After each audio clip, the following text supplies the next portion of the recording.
kormeerkan maanta taliyaha ciidanka booliiska Soomaaliyeed General Cabdi Xasan Maxamed Xijaar uu ku sameeyay saldhigyada ciidanka booliiska ay ku leeyihiin gudaha magaalada iyo duleedyada waxaa ku wehelinayay taliyaha booliiska Koonfur Galbeed kan gobolka Baay kan degmada Baydhabo iyo saraakiil kale. Generaalka ayaa goobaha uu kormeerka ku sameeyay waxaa kamid ah saldhigga weyn ee degmada Baydhabo, saldhigga bari iyo kuwa banaanka magaalada ee amniga magaalada Baydhabo laga ilaaliyo. waxaana goob kasta uu tago salaan ka qaadanayay ciidamada booliiska ee rugaha jooga, howlaha shaqo, xafiisyada booliiska ka socda, baahiyaha ciidanka ay qabaan iyo in loo diyaar garoobo ka shaqaynta amniga. Arrimaha doorashooyinka ayaa kamid ahaa waxa ugu weyn ee taliyaha booliiska Soomaaliyeed u kuurgalayay. taliyaha ciidanka booliiska Koonfur Galbeed ayaa ugu horeen taliyaha iyo xubnaha la socday warbixin ka siiyay xaaladda ciidanka booliiska ee Baydhabo iyo duruufaha adag ay ku shaqeeyaan.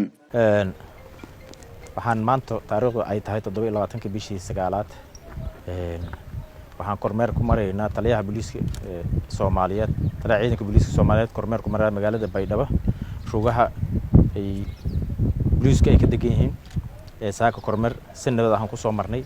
waxaan hadda joognaa rugta wadajir ADC-da, waxaan soo marnay rugtii Xanaana 2, waxaan soo marnay meesha la yiraahdo Maya Fulke barwaaqo adu in badan taliye qiimeyntaada iyo kormeerkaaga iyo maxay ahaday ku soo dhawow. General Cabdi Xasan Maxamed Xijaar taliyaha ciidanka booliiska Soomaaliyeed ayaa dhankiisa ciidanka waxa uu kula dardaarmay dardargelinta howlaha amniga iyo inay u diyaar garoobaan xilliyada doorashada sugidda amniga goobaha doorashooyinka loo qorsheeyo.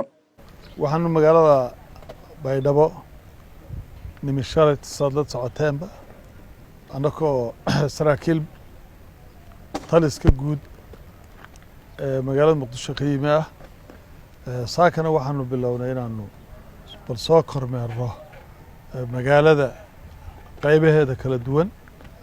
waxaa noo muuqata markaa in magaaladu aad iyo aad u ballaaratay sida caadiga aba magaalooyinkii dalka aad bay u ballaarteen. marka waxaanu soo eegaynay bal awoodda ciidan ee jooga magaalada say u kala degan yihiin iyo siday u howlgalaan. marka qaybo badan baanu soo marnay. waxaanu hadda rabnaa inaanu ilaa berrito wixii ka dambeeyana aanu howlgalkeena qorshaha ku darsanno waxay ay isha aanu ku soo aragnay inaanu muxuu ahaa qorshaha aanu xagga la tagayno ay noqoto. runtii magaaladana aad bay u ballaaratay.